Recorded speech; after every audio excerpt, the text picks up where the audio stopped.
Good morning everyone, কেমন আছেন সবাই? নিশ্চয়ই খুব ভালো আছেন, আমিও ভালো আছি। শুরু করা যাক আজকের ব্লগ।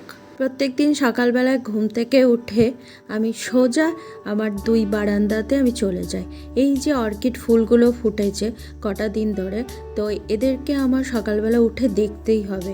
কেন জানি না, এদেরকে সকালবেলা ঘুম থেকে উঠে দেখলে আমার মনটা একদম ফ্রেশ মাইন্ড হয়ে যায়। এত ভালো লাগে আর এত মনে হয় একটা অক্সিজেন পাই। আমার মনে হয় এরাই আমার একটা বিশাল একটা ভালো লাগার কাজ তৈরি করে দেয় মর্নিংয়ে।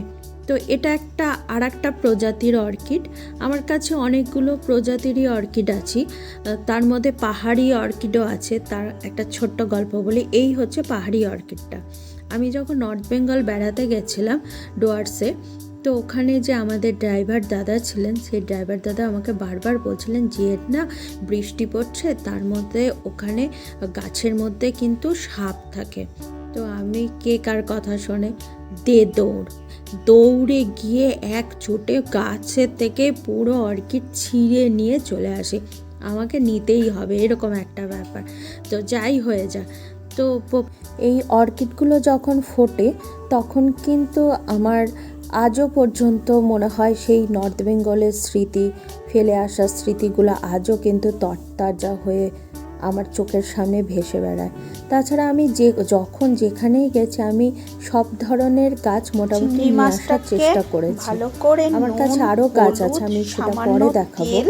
কথা বলতে বলতে বেলাও হয়ে গেছে, ভালো করে মাখিয়ে নিলাম। একটু হালকা পাতলাই রান্না করব। আমার মনে হয়েছে তার কারণ হচ্ছে সন্ধ্যাবেলায় আমার একটা বান্ধবীর বার্থডে আছে, চিংড়ি মাছ থেকে সামান্য জল বেরিয়েছে। চিংড়ি মাছটা দেখতে জলটা শুকালে একটু উল্টে পাল্টে তারপর নামিয়ে দেব। তারপর চিংড়ি মাছটাকে হালকা একটু ভাপিয়ে নিচ্ছি, জাস্ট হালকা ভাপিয়ে নেব, খুব বেশি ভাজবো না কারণ চিংড়ি মাছটা শক্ত হয়ে যায়। চিংড়ি মাছটা হালকা ভাপানো হয়ে গেছে। এরপর আমি একটা পেস্ট বানিয়ে নেব। সেই পেস্টটা হচ্ছে সামান্য 4 চামচ টক দই নিয়েছি, তার মধ্যে নারকেল কুচি নেব, আর নেব 3টে কাঁচা লঙ্কা, আর সর্ষে 2 টেবিল চামচ সর্ষে, আর 2 টেবিল চামচ পোস্ত। এই সব উপকরণ দিয়ে আর সামান্য হলুদ দেব, কারণ হলুদটা এই জন্যই দিই যাতে তেতো না হয়। এটা আমার মা আমাকে শিখিয়েছেন, তো আজও সেটা মায়ের কথা মতো ফলো করে যাচ্ছি।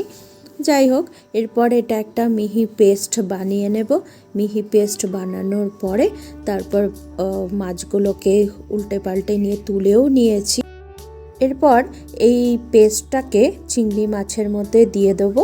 তারপর দিয়ে দেবো সামান্য নুন আর একটু সরষের তেল।